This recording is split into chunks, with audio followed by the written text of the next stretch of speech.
Welcome to the Cassandra Voices podcast. Part 1 comes for free. You can listen to Part 2 by subscribing on Apple Podcasts or Patreon. The decision to charge for the second half comes from our desire to maintain our independence.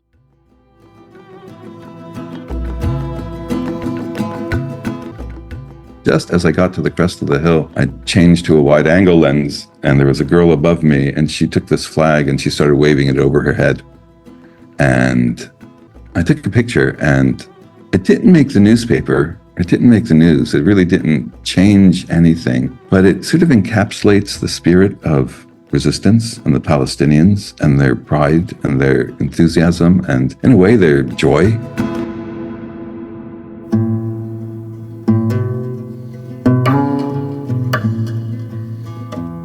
Welcome to the Cassandra Voices podcast, an Irish home for independent journalism with a global perspective. The prophetess Cassandra advised her fellow Trojans to reject the horse the Greeks had seemingly left behind as a gift, but was ignored. Our Cassandra Voices podcast offers cautionary tales and inspiring narratives to illuminate our own troubled times. We'll be putting out regular episodes reflecting the broad scope of our magazine's coverage over the last 6 years. Thanks to the Loafing Heroes and especially Bartholomew Ryan for the use of their track Rogoira from the 2019 album Meander Tales.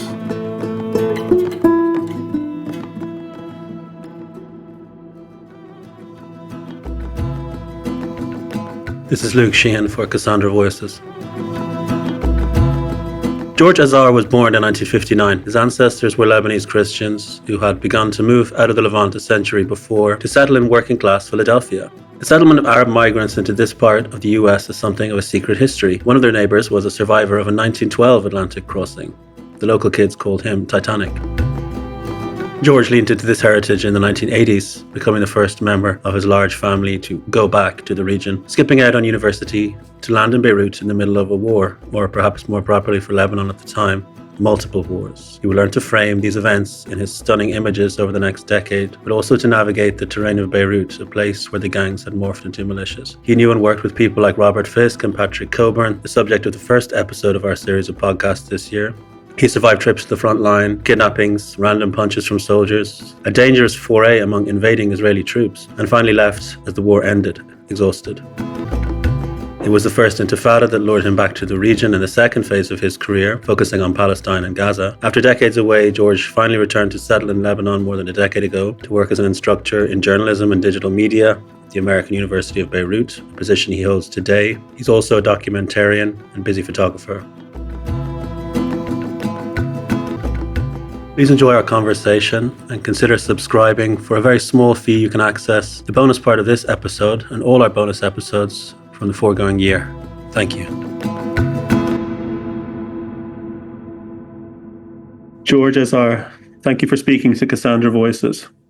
Nice to chat with you. I'm looking forward to it. George, you've described growing up in Philadelphia, South Philly, and you've mentioned how the atmosphere and the local neighborhood environment really influenced you growing up. Can you talk about that?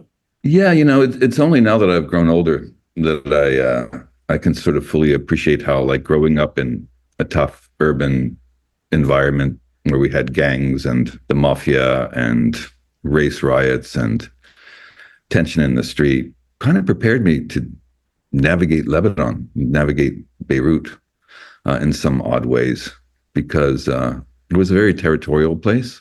And so just walking from my neighborhood to school, I had to cross through several other territories to get there. Yeah. So, and when I got here to Lebanon and during the Civil War, in some strange way, I understood like the psychological geography of a place like this, of a tough place. So you've described it as a Lebanese family, but they had emigrated quite a bit before, I suppose, at the start of the 20th century. Is that correct? Yeah, actually, they were early immigrants. The very first ones came over in 1876. At the same year as Custer's last stand in the West, and there was a World's Exposition in Philadelphia that year because it was the 100th anniversary of the United States. I see. And all the countries of the world had, or the great powers of the world had pavilions there, and one of them was the Ottoman Pavilion. Yes. And within the Ottoman Pavilion was a Syria Pavilion, which included Lebanon at that time. And so they came over for that. And and they started bringing their relatives little by little.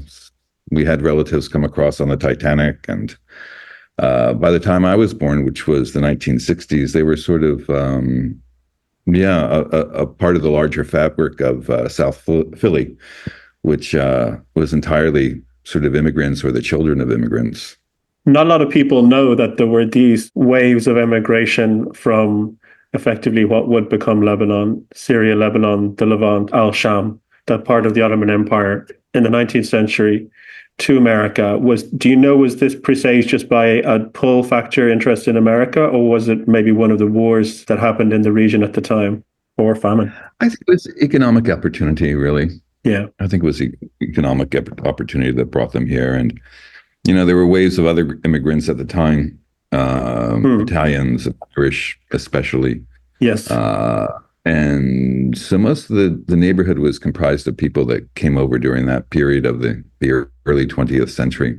And were your family, if it's appropriate to ask, from any particular kind of layer of life within the Ottoman Empire in that area? Were they of a particular religious kind of sect or an ethnic group or anything? They're Christian Lebanese from the north of the country. They were olive farmers and traders, merchants. And so when they became, shopkeepers and peddlers and that sort of thing. My mother used to carry a, like an armful of bananas on her way to school, and her parents used to make her knock on doors and sell them door to door. Oh, wow, that's a very Lebanese detail.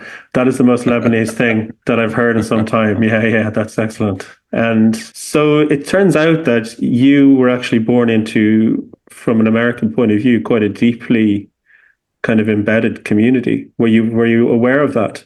Did people talk about the old country, or did you pick it up? Yeah, they did. And, like the older people in the neighborhood didn't even really speak English. But it was a time before, I don't know, ethnic pride. Yes. And so my parents and my family wanted me to become as Americanized as possible. They wanted to fit in. They weren't about, being unique and holding on to their cultural heritage in a conscious way. They did it sort of naturally, but we really were raised to think of ourselves as Americans. Yeah. And so the feeling of the neighborhood being divided up, I guess you're like a little boy and you're aware, I'm gonna make a stab in the dark here, that you became aware of gangs of other little boys from other communities who might make life difficult if you went into their territory. Did that kind of thing happen, or? Oh yeah, and South Philly is a rough and tumble place, and kids there love to fight. Yes, it's just sort of that you're going to fight, and they like picking trouble with people who are walking through the neighborhood or who aren't from the neighborhood, and so you learn how to navigate those things as a kid, and you don't really think about it because it's the way you're raised. But when I got to Beirut, it was kind of the same thing. As you walked from one neighborhood to the next, one thing that was different is they had militias as opposed to just groups of kids on the corner. Gangs of boys with like lowrider bikes, like in some Stephen King adaptation. That's what I'm picturing. Exactly. 60s Twin kids in jeans. Yeah, and so Lebanon was different though because people had guns, and so it was, it was heavier, of course. Of course. But sort of the psychology was the same. So we might as well jump forward to that time. You, if I got this right, you had enrolled in university and you were going to pursue certain interests. What was your subject again? I studied international relations. Yeah. And I intended to go into like the American Foreign Service and become a diplomat. Right.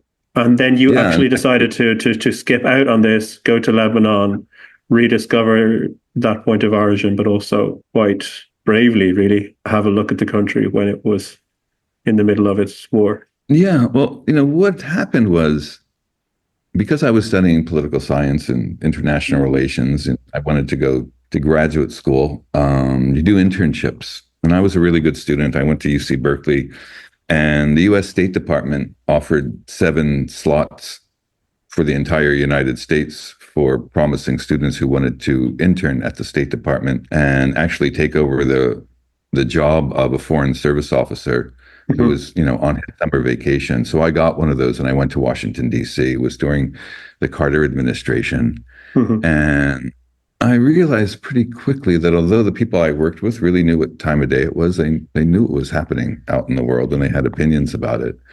But because they were receiving secret cables and all that sort of stuff. But they were really powerless to do anything. And they were bureaucrats. It wasn't the world I had imagined, because, of course, I knew that world from television and from films. The reality was different. And I remember I worked in the office, the American mission to the UN. And I remember there was an incident that summer where the Israelis bombed a village in South Lebanon, and they killed a lot of people. And so it was going to be addressed on the floor of the UN. And the big debate was whether the US would condemn or strongly condemn, like, the killing of all these people. And I realized, imagine, and we argued about this for a week, back and forth with the other offices, with the other desks, the Israel desk, and et cetera, et cetera. And I forget the outcome, but I remember thinking, I can't imagine spending my life arguing about one word in a speech delivered on the floor of the UN that no one is going to pay attention to in the first place, and is not going to affect the world in any way. I also realized that, I spent all these years studying war and peace and strategy and cost-benefit analysis, talking about things like the bombing of a village that were divorced from reality. I really thought to myself, how can I argue about these things when I don't know what it's like to be in a village that's been bombed, by F-16s, or at that time, Phantom jets.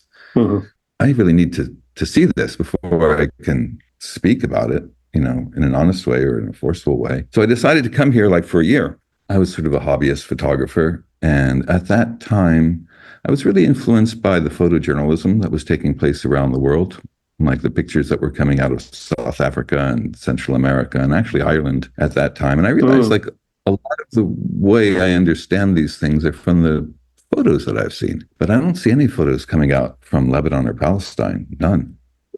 And naively, I thought it was because there were no journalists here. Right. Yeah, so I decided to come and see it for myself. Yeah. And give it a shot. Are we talking 1981 or a little earlier? Yeah, this is 1981. Yeah, 1981. Which happened to be about a year before the full-on Israeli incursion and invasion, the ground invasion, which was 82. Right. Yeah. So this is really quite a fateful moment that you arrived. It was a big turning point in your conversations with Ronnie Chatta, the Beirut Banyan podcast. You both have such a sophisticated, discerning vocabulary, which I cannot match. The shorthand for talking about Lebanese Civil War stuff is to call each individual confrontation its own war, like the war of the camps, this war, that war. Because, of course, it makes sense. The Civil War had all these fronts, all these crazy, complicated hoops and turns with different communities being attacked and attacking, all this stuff going on. Yeah, it was chaotic here. It was chaotic. But it had its highs and lows. And luckily for me, I arrived at a period that was relatively calm. And I started working for the Associated Press. I mean, there were still gun battles going on, and there was firing across the Green Line. But it wasn't really a world story, because by that time, the news cycle had tired of the Lebanese Civil War. And so there were actually no other foreign photographers here other than myself and my buddy, my college roommate, Mike Nelson, who came with me. I see. And so we had 6 months to get to know the place. Yeah. And I got to know it by just walking the streets, following the sound of gunfire, looking for a story, looking for pictures. But in June of 1982, when the Israelis invaded and laid siege to Beirut, all the most famous photographers in the world descended on Beirut. And legends, legends, and Yes. but of a generation older than me. Yes. Don McCullen was, Yes. and people like that. Catherine Leroy, the French woman. And what happened? I was really not a very good photographer at that time. Yeah. Not a very good, but I knew the place. And photographers travel in pairs, so in case something happens, if one gets wounded, you're not alone. Right. And so people would pair up and travel around the country. And the older photographers, like these master photojournalists, used to like having me as their partner because I could tell one militia from the next. I knew my way around. And I wasn't really a very good photographer, so they weren't threatened by my presence. I see. Did you start to learn Arabic as well as your photography skills? Yeah, because I spoke even worse Arabic than I do now. Okay. Because as I said, my parents used it as kind of a secret language. So they would talk about things in front of us and we wouldn't know, you know. That is cheeky. When they got mad, they would curse at us. And I'm fluent in curses and insults. Cursing Arabic. Yeah. But because of my broken Arabic, again, it was something in hindsight that helped me. Okay. Because my Arabic was too broken for me to be a spy. Yeah. Like the CIA would have trained me up much better. Yeah. And I spoke this kind of antiquated Arabic sometimes. I used antiquated phrases that people would find funny.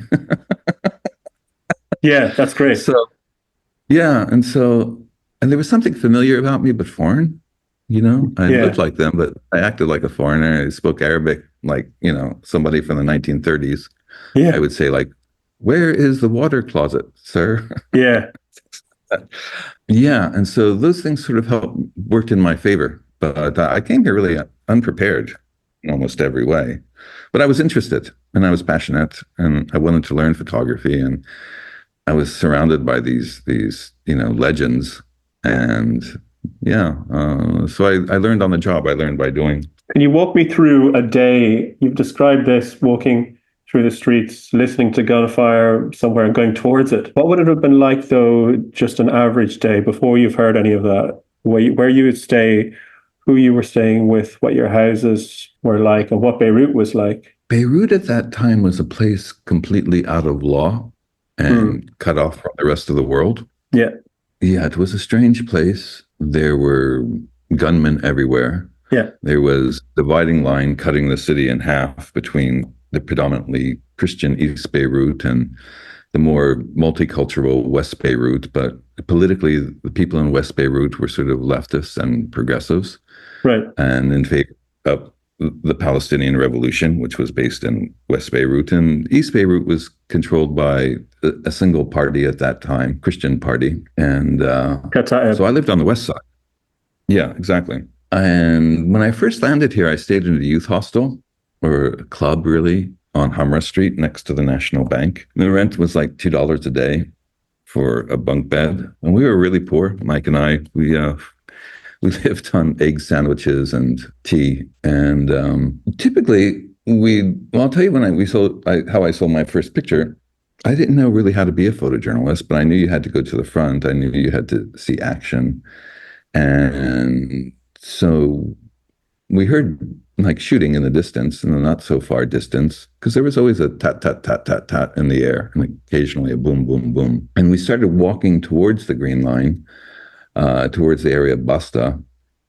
And I remember thinking, okay, I hear gunfire, but when it gets really dangerous, I guess people are going to, like, the streets are going to empty out and, you know, we'll know it's dangerous. But I hadn't factored into it that by that time, the Civil War had been going on for like 5 or 6 years, and people got used to it. And so there were people washing clothes and going about their business a block away from, you know, gunfights. And we walked into this neighborhood and we're surrounded by a bunch of teenagers with guns. And just like in South Philly, they surround you, start pushing you around. Yeah. You know, here they'll put like a gun in your belly. Yeah. What the fuck are you doing here? You're a spy. Blah, blah, blah. And so I explained in my broken Arabic, you know, no, I'm not a spy. I'm Lebanese, but from the States. And I want to show them, you know, what your lives are like, what the war is like. And these guys must have been like, I don't know, a few years younger than me. And so that, okay, come with us. They take us to their headquarters, which is just like a little room, like the equipment cabinet. And they opened it up, and on one shelf were Kalashnikovs, on the next shelf were bullets. At the bottom were like rocket-propelled grenades. Oh my God. And so they suited up and, come on, let's go. Okay. And they went out on like a little patrol, and they started, shooting things up, and they fired an RPG at the other side. And for me, it was all terribly exciting. And we took photos. I was so naive. I didn't know for the first time a guy was going to fire a rocket-propelled grenade. And so I stood directly behind it, and he said, "Don't stand there. Oh my God. Is about to out the back." Yeah. And that's how little I knew. Anyway, we took a bunch of pictures, and we went to the Associated Press office, and we said, "Hey, we have some photos. Will you take a look at them?" And they did. They said, "Walk around the block, go to the Commodore Hotel," which is where all the journalists are, "have a drink, and come back in half an hour." Mm-hmm. We said, "Okay." We didn't have any money for a drink. Like a drink that would cost we were living on $2 a day.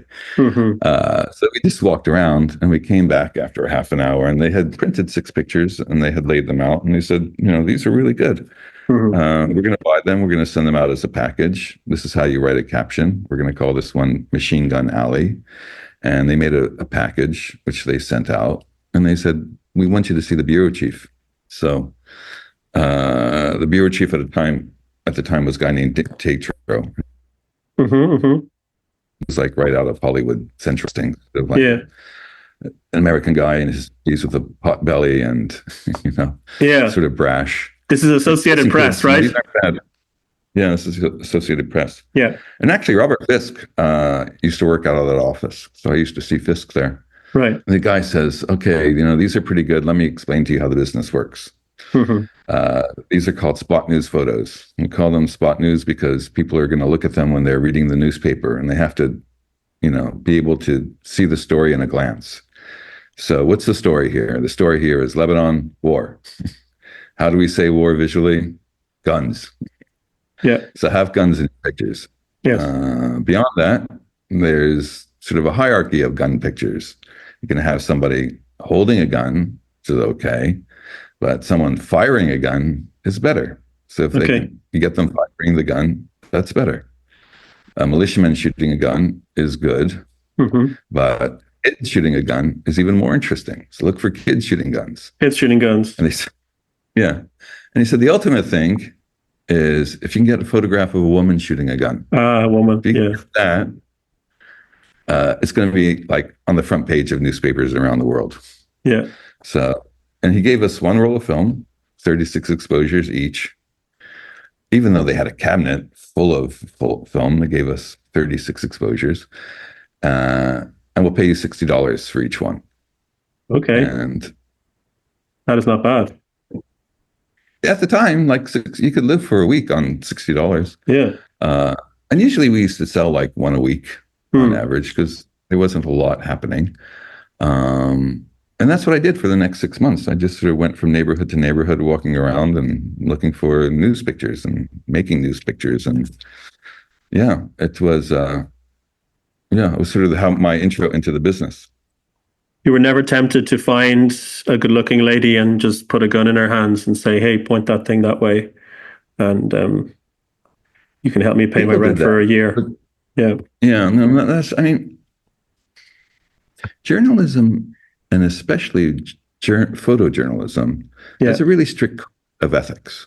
Okay. And people rely on news pictures at that time, especially because they were true. Yes. Right? They're not staged. Yes. And that's the power of the image, is that even though you can keep a lot of things out of the frame and it can be misleading in many ways, its power is its content and the truth of its content. So for me, it's almost religious, my commitment to that. Yes. That said, photojournalists are a dirty, thieving lot, cheating lot. Yes. And so people did used to cheat. And later on, when I went to work for a French photo agency, they sent out like one of their top guys to meet me and brief me. And he said, listen, fire makes every picture better. So if there's nothing going on, pay some kids to set a tire on fire. Because it's true. way more interesting if there's fire burning in the background and smoke. Yeah. But it's like the wrongest thing one can do. People did it a lot, but me, it's abhorrent, like to stage a picture and to fake a picture. Yeah, but it did happen. Yeah. You described an interesting machine that you would sometimes use. In that case, it seems like AP just took your photos, developed them, and they sent them out. But eventually, you end up, I guess, processing your own pictures and then trying to send them off with some kind of primitive fax machine. How did that actually work? I'm curious. And did you have a good methodology for keeping the film safe? Because eventually things happened to you, like an Israeli general stole your film. It echoes that movie Salvador, where he has all these all these clips of the war, and then one soldier rips them all apart. So what was your sort of tradecraft? How did you keep things safe, and how did you send them out? Well, when I worked for the wire services for the AP and for UPI, as you said, with spot news photographs, we would send them out by a machine called a telefax, which was a technological marvel at the time. Yeah. And you would print a black and white picture and write the caption.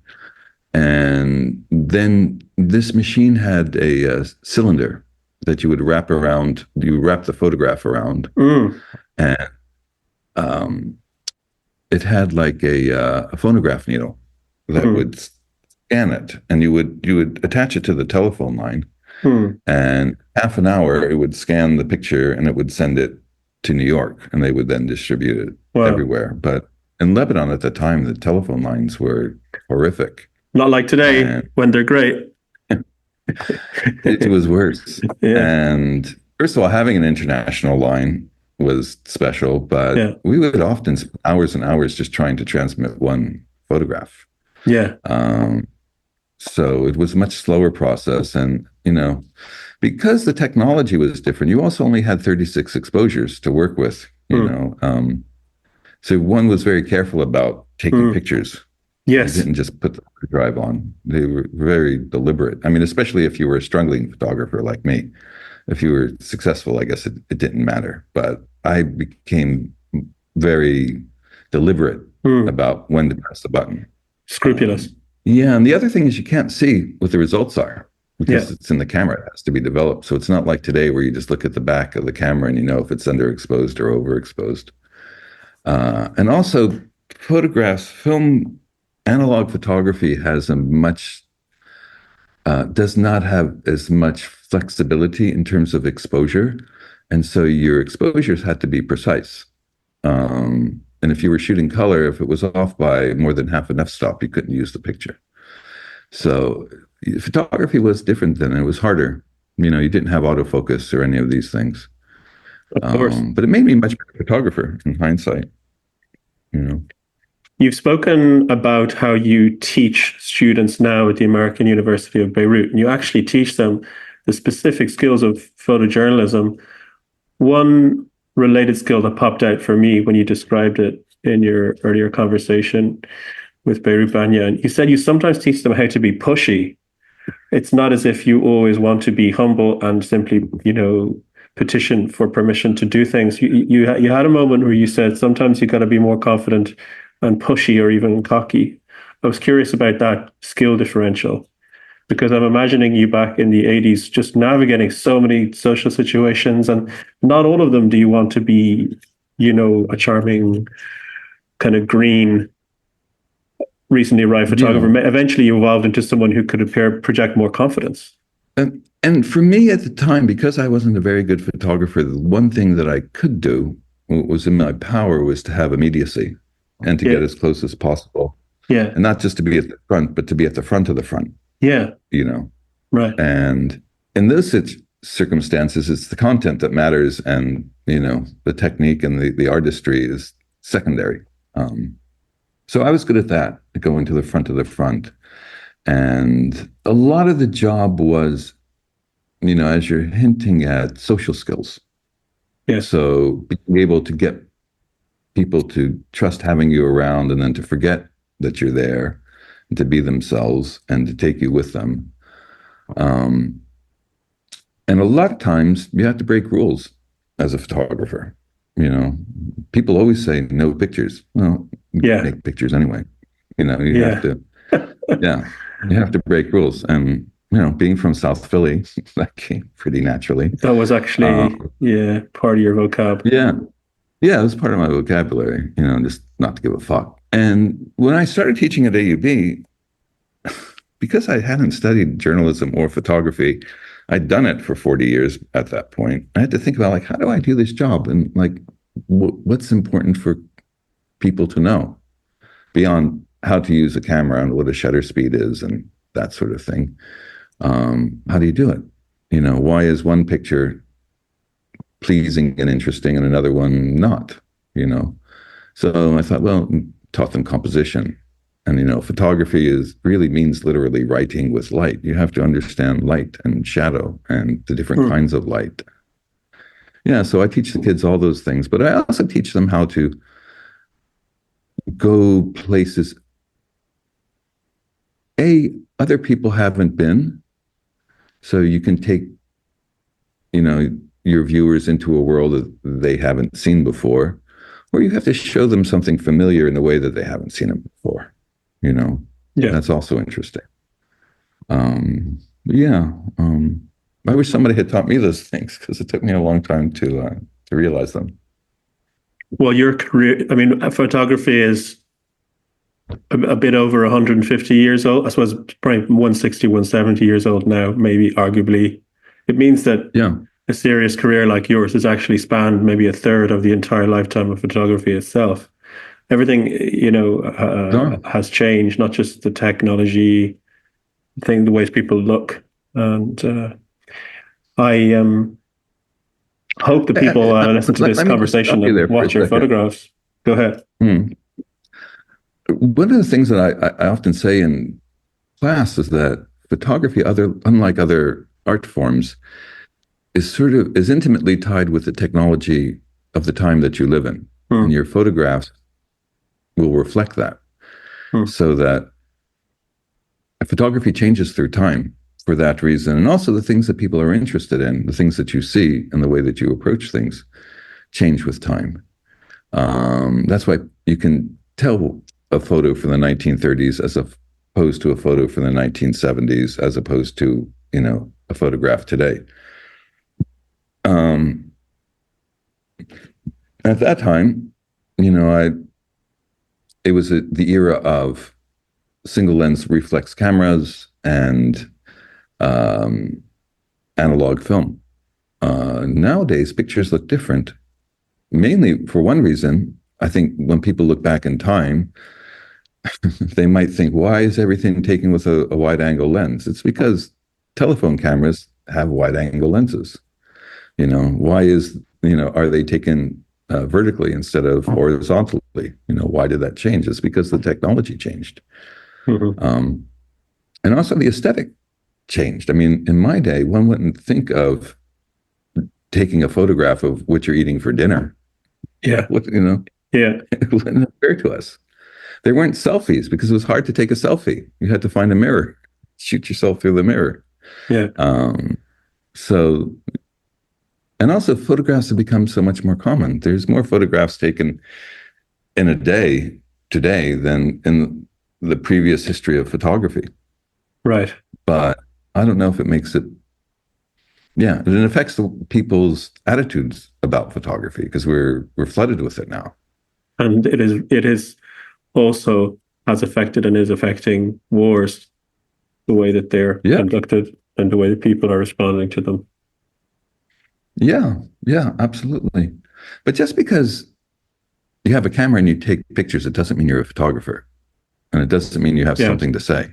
Yeah. You know, everyone is literate and has a keyboard, but doesn't make you a writer. The most important thing is having something to say and having a vision, you know, and having a take on the world that you're seeing. What you are listening to has taken time and resources to prepare. It is a collaboration of committed journalists. Please, if you can, share, subscribe, or support this podcast in whatever way you can.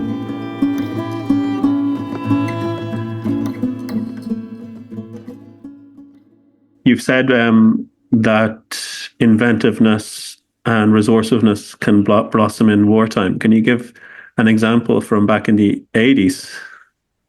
Something you saw around you? Well, gosh, a million things. I mean, the first thing that comes to mind is electricity. Right. Because the electrical grid had been shot up and electricity was hard to come by. People just, pirated, electricity, and there's, cables running everywhere, and everything was illegal. I mean, wherever needed to get, you could get, but it was all illegal. Lebanon in those days was something fantastic in a strange way, to be in a country which is full of nice people who won't bother you. Yeah.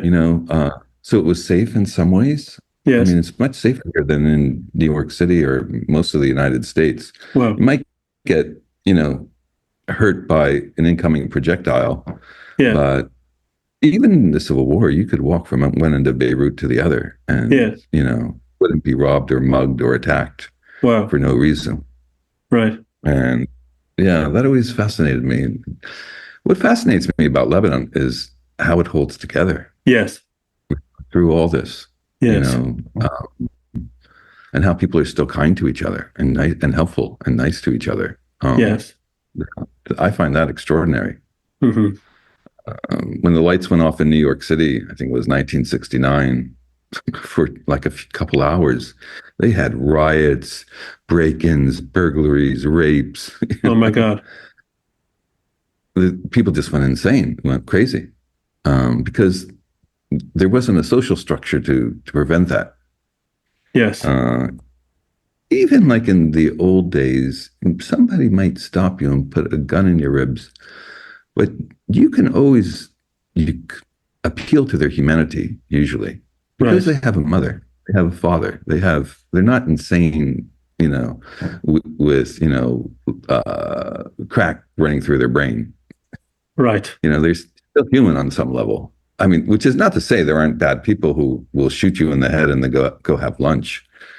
Certainly there's that. But it's there is a remarkable social cohesiveness here. You told one story about some foolishness you observed involved some Irish neighbors of yours, and it's a hilarious story. I think to figure it, we might mention that it involves the leader of a group in Lebanon called the Druze. Some people might know who they are. A lot of people won't, but they're an ethnic religious grouping distributed through the region. They got a lot of pride. They got a long history, and they got a history of defensiveness, of wanting to protect their own. So that leader, who you might mention in the story, is still there. So he's endured such a long lifetime and career. It's a hilarious story. And then this one involves Irish who were quite possibly attached to the IRA, in the IRA, going over, connecting with the PLO as they did for a certain period of time. And can you take it away? Can you set the scene?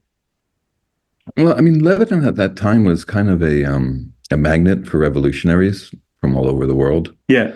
And so when I was here, there were people from the Japanese Red Army. There were people from the Italian Red Brigades. Yeah. There were the Irish. Who else were here? There were even Nicaraguans that would come to train. And so it was a fascinating place in those days, because it was a place where Interpol and international authorities couldn't reach. Yeah. And so you had this crazy patch of people. And also you had people like my roommate from the United States, mm-hmm. Who was American, but not your typical American, because your typical American would not be in Beirut. And in this case, she was a young woman who was a graduate student from Georgetown. She was a PhD studying Arabic. She could speak fluent Arabic. She was a committed sort of Marxist-Leninist. And at the same time, she was the most manipulative person I've ever met in my life. Okay. And she knew how to manipulate, especially Arab men. Mm-hmm. And she was blonde and kind of buxom. Wow. She would always dress to the nines. She would like dressed all in white with her cleavage, sort of pushing out from under her bra. And she would speak Arabic in a baby way. Yeah. So she would say things like, Anna biddi wahdi hey, I would like one like that, like a child. So she was perfectly fluent. And she actually used to date like a guy on the PLO's Revolutionary Council. I mean, that's like sort of the circles that she ran in. Anyway, she had a cat, and the cat went upstairs, and upstairs from us were these two Irish kids. They were a bit older than us. They weren't actually IRA. They were connected, I think, through the guy's brother. And they were junkies and like addicts. And I had a parrot, a bird that he loved, and the cat went up to their apartment, and he was high, and said, "Can I curse in this podcast?" Yeah. Like, what the fuck is this? And he takes the kitty cat, he walks to the balcony on the third floor, and he just throws it off the balcony. Luckily, it hit a tree, so it didn't die. But my roommate went insane. One night after an evening of drinking up on Bliss Street, a place called Uncle Sam's, we're walking home, and we see this car parked in front of our house with a bodyguard who's protecting the building. Yeah. And he taps me on the shoulder, and she says, "Listen to this." And she knocks on the guy's window, and he wakes up, and he's like surprised to see this beautiful blonde American woman there. And he says, "Madame, is everything all right?" And she said, "Listen, I just wanted to tell you how much I appreciate you being here and you protecting us. And can I bring you a sandwich? Can I bring you coffee?" And he said, "Oh, no. It's my duty. It's my honor, blah, blah. No, thank you." And so she said, "Okay, I just wanted to say good night to you." And then she said, "Can I ask you something? He was a Druze." And she said, "You're like a druid or a druid?" She massacred the name somehow. Yeah. I said, "No, I'm Druze." And then she started giggling. I said, "Why are you giggling?" And she said, No, nothing. It's something the Irish guy upstairs said. I said, "What did he say?" He said, No, I wouldn't even know how to explain it in Arabic. It's nothing. Really? What did he say? And she said, "Well, it was about your leader is like named Kamal Jumblat, this guy's name is Kamal Jumblat." He goes, "Yeah, Kamal Jumblat. He's our leader, Walid Jumblat." Walid. And she starts giggling. He said, "Why are you giggling?" And she said, Did he have a baby recently?" And he said, Yeah, he gave birth to a son. And she said, "Well, the Irish guy upstairs, I don't even know how to say this, but like where we come from, they were from men who don't like women, they like other men." And he's telling everybody that, Walid Jumblat had to pay like someone to make his wife pregnant. The guy's face just goes ashen and his jaw drops. And she said, "Okay, good night, I'll see you." And we went home. And then like a couple of days later, we're going, "What happened to the Irish guy upstairs? We haven't seen him around for a long time." And like 10 days later, the guy shows up, and he's like, his clothes are torn. He's like beaten up. And we said, "What happened to you?" And he said, I don't know. I was walking down the Corniche one day, like along the sea, and this car pulls up, and these guys stuff me in the car and start beating me up, and they take me to the mountains, and they're shouting something about Walid Jumblat and his baby. I don't know. They chained me to a radiator, and that's where I've been, chained to a radiator in pajamas for the last 10 days. Went through cold turkey. Yeah. I'm amazed could you just find junk hanging around the streets of Beirut during the middle of the war? Not just hanging around, but you could find drugs. Yeah, for sure. You could have drugs and guns and, basically everything. Yeah. Although it's funny because it's illegal, and like if you would never smoke a joint in public. If you did, like it would be a big situation. Oddly enough, even though the country is like one of the major hash exporters, globally. Yes. But at that time, it was just not done. You had all kinds of characters that kind of seemed to scroll through. There's the journalists, there's Fisk, there's these notables. Just briefly, Tom Friedman. Friedman. Mm-hmm. Who else was here? Really the great reporters of the time. Many of them passed through here, as well as like the great photojournalists, like from the Vietnam War and that era. What do you think is your most incredible photograph of the 80s? I don't know. At that time, I used to specialize in what we call bang bang pictures. Yeah. Just the kind of picture that the AP bureau chief had described. And so I have a lot of sort of cinematic war pictures. One picture that I especially like is at the end of the war, I came back to Lebanon, and I was walking through Martyrs Square, which was a war zone when I was here. You could never walk through Martyrs Square, and there were people playing checkers, and there was music playing, and I'm walking through this place, and I see this kid, and he's selling photographs, and he was selling a photograph of that place before it was destroyed. And I said, "Hey kid, let me take your picture." And so he put it up to his chest, and I took a portrait of him there, like after the war had ended, of the place as it had been and the place as it was now. I don't know, that picture stays with me somehow. Because he was also making his living off of photographs somehow and selling them. Yes, like you were. And in some way. It's not that far off from your mom with the bananas and the kind of Phoenician Lebanese resourcefulness.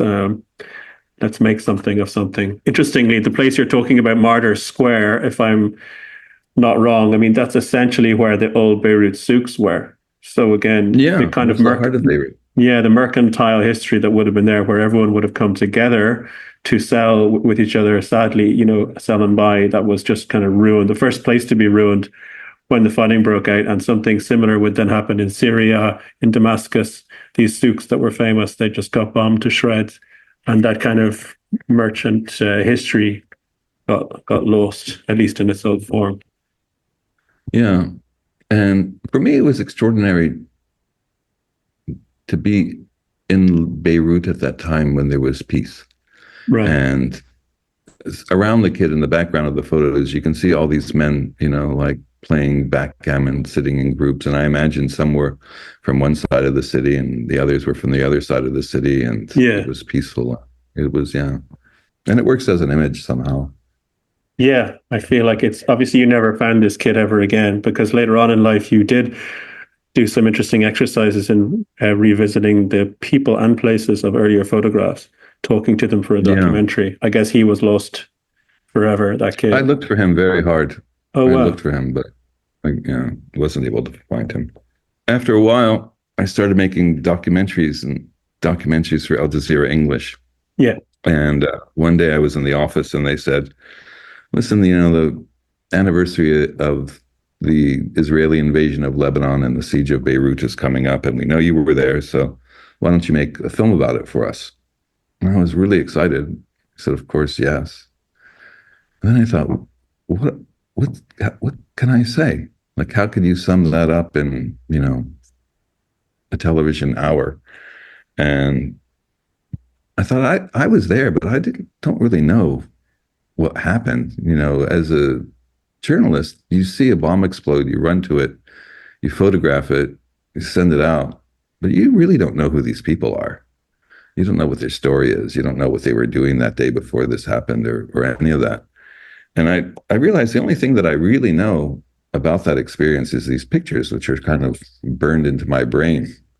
So I got the idea of coming back here and trying to find those people and having them tell me the story about the picture, have them write the caption, as it were. And it became a film called Beirut Photographer. I love I love this, and it's really, in fact, it's very compact. You could make hours and hours of content out of it, but in fact, it's really it's kind of brief and sweet. Yeah, yeah. Yeah, and it was meaningful for me because actually after the whole war experience in Lebanon, I had become so disenchanted with politics and with slogans and with bang, bang. violence, bang, bang. And I left Lebanon and I really didn't come back for a long, long, long time.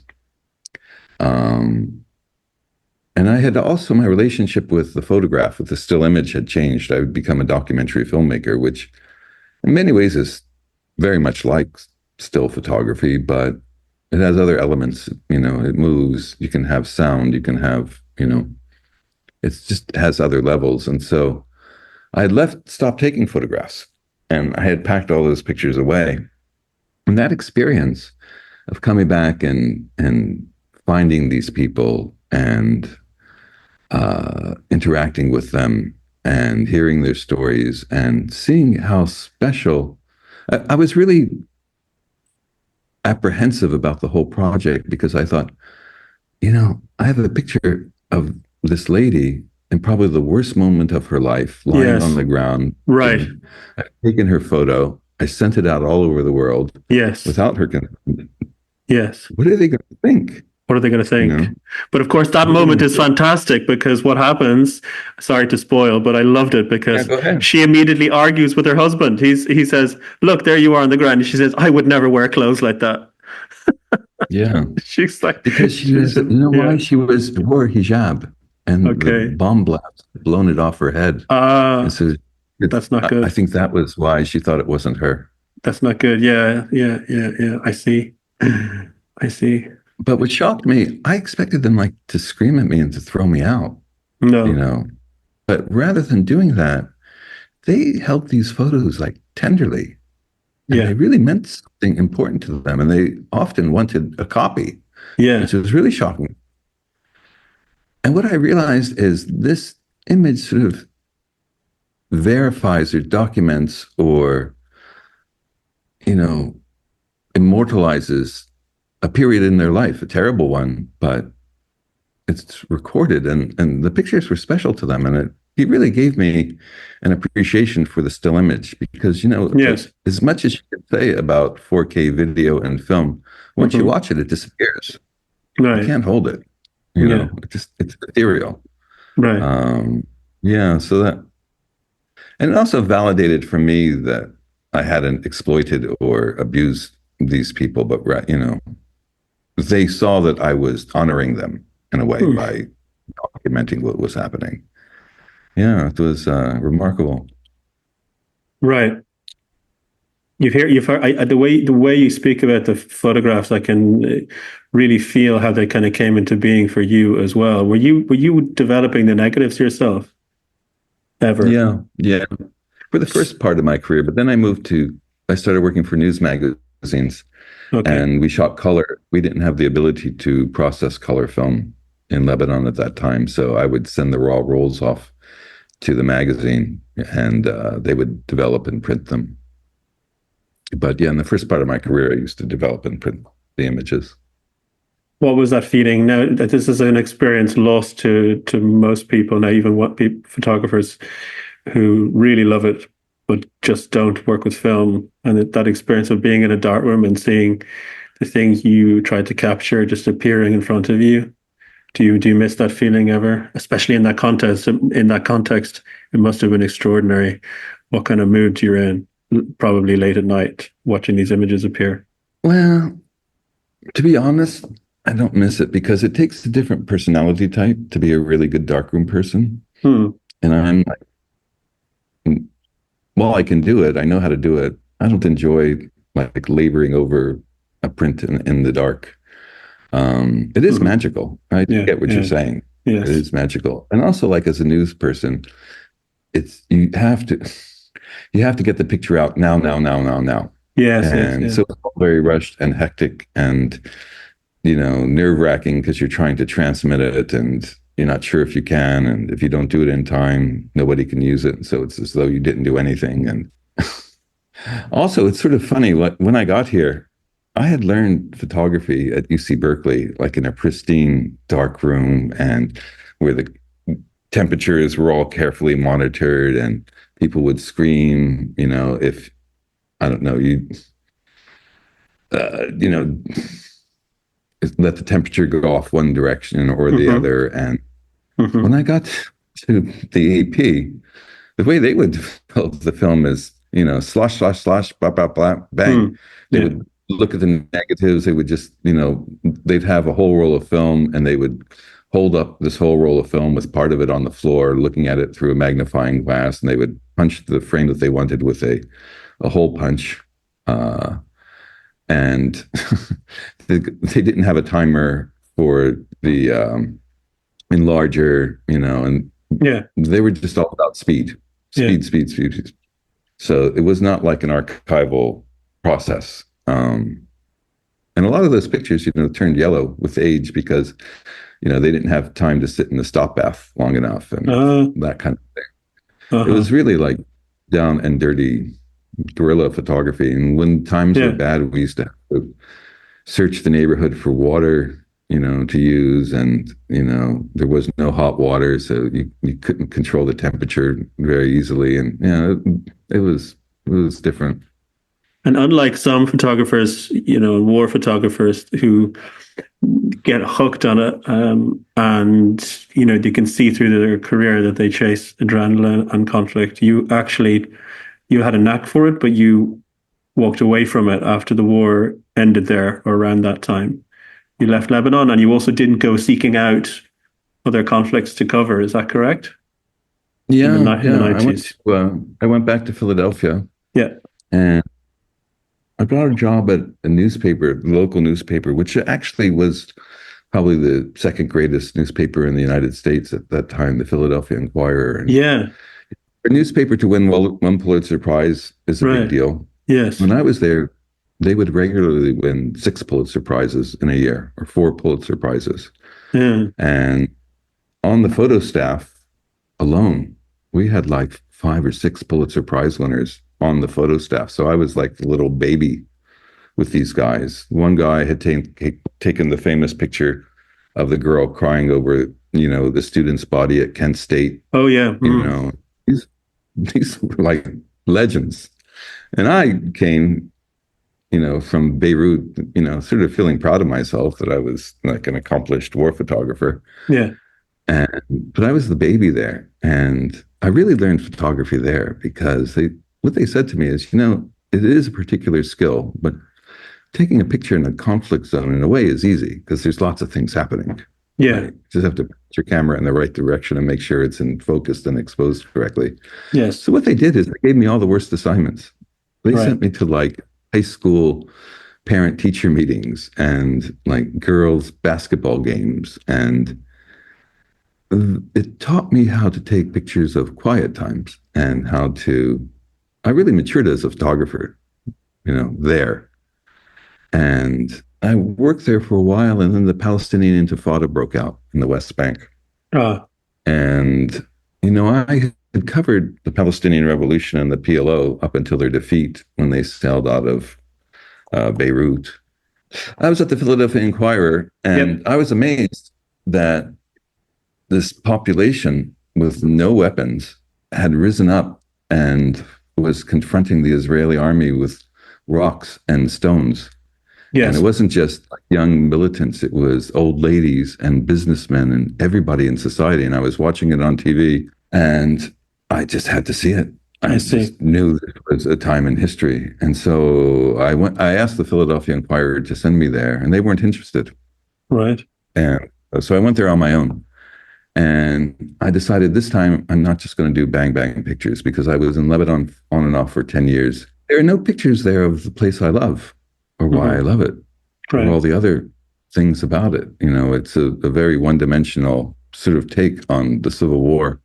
Yes. And so when I went to Palestine, after having been at the Inquirer and sort of matured as a photographer, I went there with a different idea that I wanted to tell a story. I wanted there to be a narrative. I wanted to talk about why they were taking it to the streets and why they were willing to be mass incarcerated and that sort of thing. And Yeah, I did ended up doing a book called Palestine: A Photographic Journey, which documented the first year of the Intifada.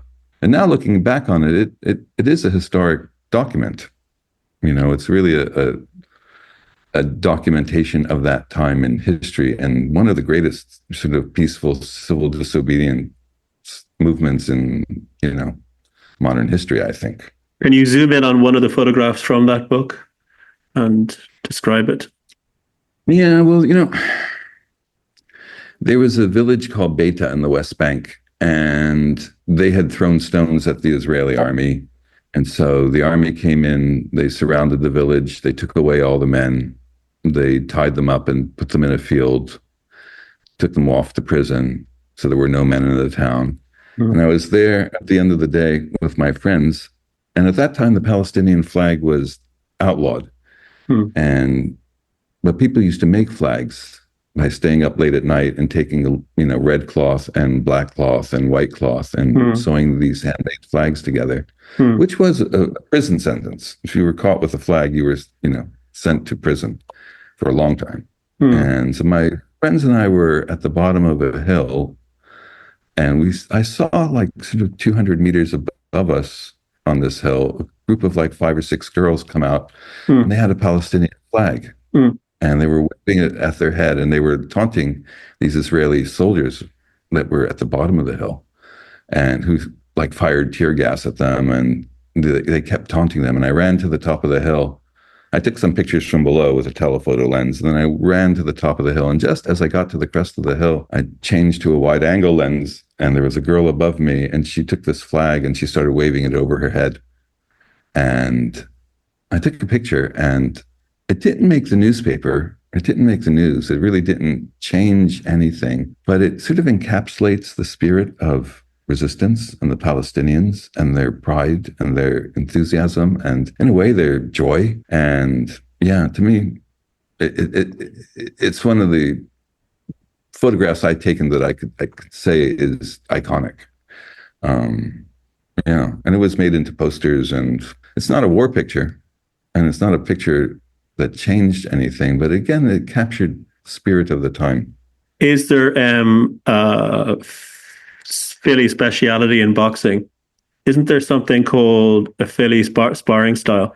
Well, there's something called the Philly shell. I know the Philly shell. Yeah, and like Mayweather does it. You curl up your shoulder. Yeah, you move behind it. Yeah. But sparring in Philadelphia, they used to have these gym wars. Right. Legendary. Yeah. And that's why I was never a boxer, I fooled around with boxing. I could box at Berkeley. Walk into a Philly gym, and these guys are animals. And they smash you. Yeah. Yeah. I quickly realized these people are a different species of human, and I'm not one of them. But you like to photograph it. You got good at photographing it, and at some point you ended up trailing around after Nassim Hamed, and that's how you ended up in the ring with Wayne McCullough. Yeah. I Naz. Yeah, I became friends with Naz in this weird way. After my Palestine stint, again, I'm back to the United States, and I was looking for stories. And it was the early days of the internet when they used to have these chat groups. The internet was just sort of text in those days, and there was a boxing one, and all the Brits were talking about this guy, Nassim Hamed, the Prince. To be honest, Americans, especially in those days, had little respect for British boxers. Yeah. They were going on and on about this guy, and I sort of got interested, and he was on TV, and I saw him on TV. Yeah. And I found him completely obnoxious. Like, I watched like the first round. He was like doing everything you shouldn't do. I thought, this guy is the worst fighter I have ever seen. This is embarrassing. He got knocked down in the first round. And I thought, oh God, that's so humiliating. First Arab boxer of note, and he sucks. Okay. And then the bell rang for round 2, and he came out. He was fighting this Puerto Rican guy who had been an Olympian. He beat him from pillar to post and knocked him out with one punch, and the guy was twitching on the ground. Okay. And I thought, oh my God, I got to meet this guy. Yeah. So I wrote him a letter. In the days of letters, I wrote him a letter and posted it to Sheffield. And I said, listen, I'm not really a sports photographer, but I'm an Arab American. I've been in the war there, but I love boxing. And I get this note back, and he says, "That's wonderful. Why don't you come see us? We're in Sheffield. Be there on this date." I had no money, so the Philadelphia Inquirer was not interested.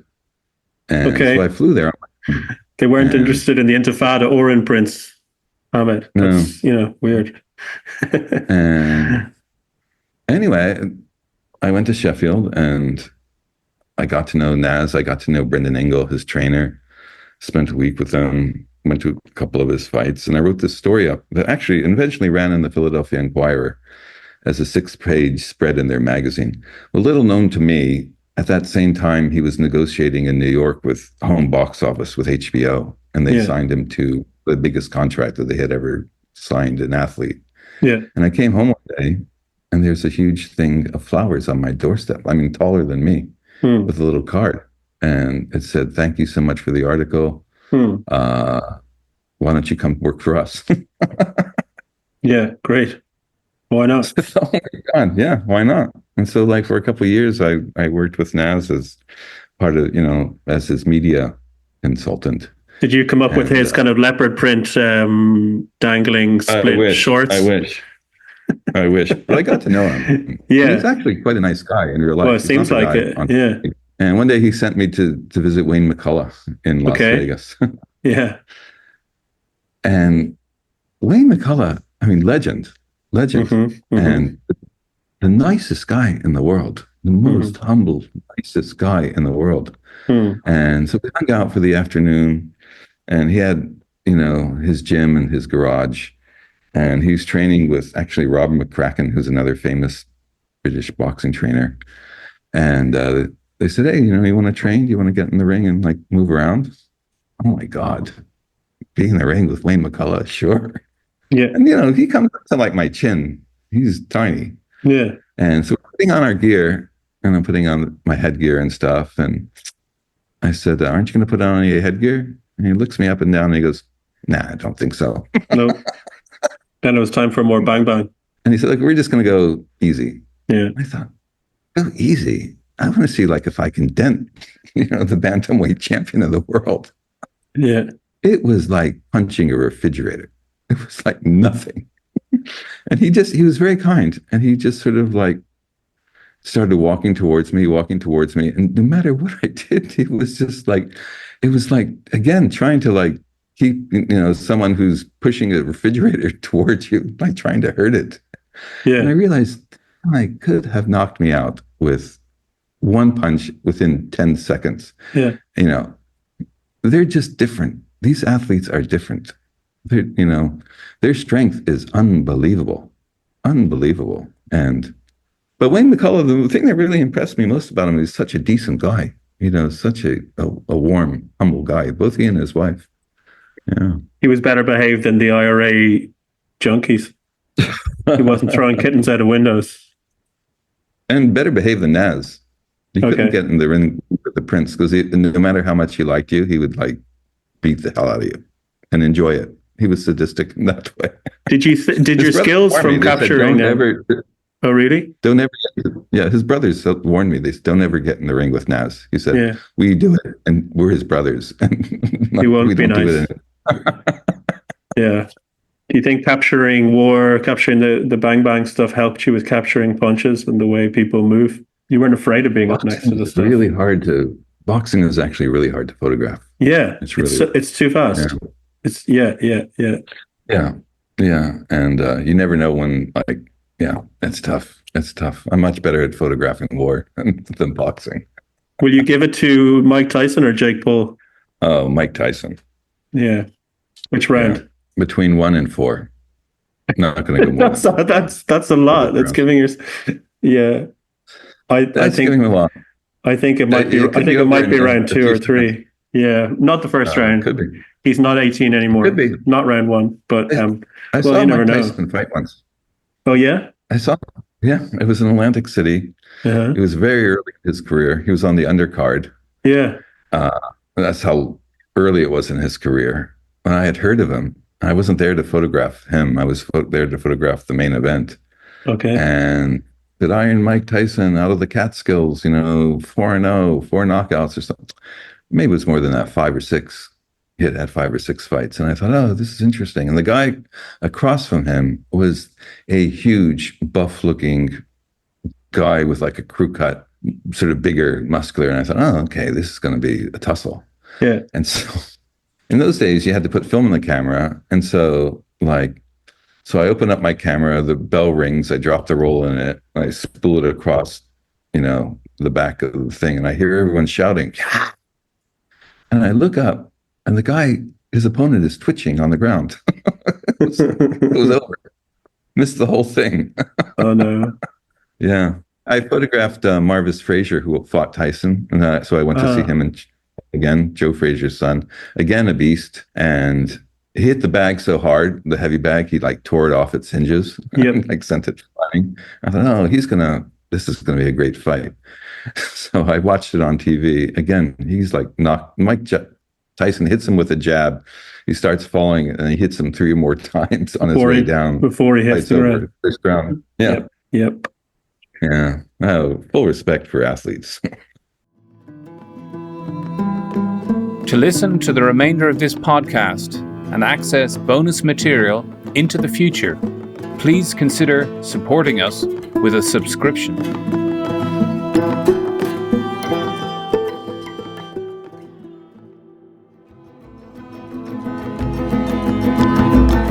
Thank you for listening to our podcast.